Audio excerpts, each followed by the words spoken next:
করছি, সেদিন জাহান্নামীদের ভীষণ কষ্ট হবে, আর জান্নাতীদের জন্য অত্যন্ত আসান হবে, অবস্থাটা খুবই আরামের হবে।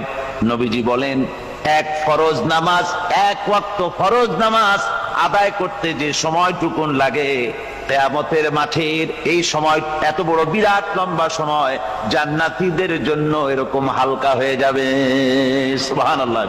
হযরত আবু সাঈদ খুদরী রাদিয়াল্লাহু তাআলা হাদিসখানা বর্ণনা করেছেন, এক ওয়াক্ত নামাজ, একটা ফরজ নামাজ পড়তে যতটুকুন সময় লাগে, এতটুকুন সময়ের ভেতরে জান্নাতীদের কারবার শেষ হয়ে যাবে। সুবহানাল্লাহ বিহামদি। আর ওদের কারবার তো শেষই হবে না।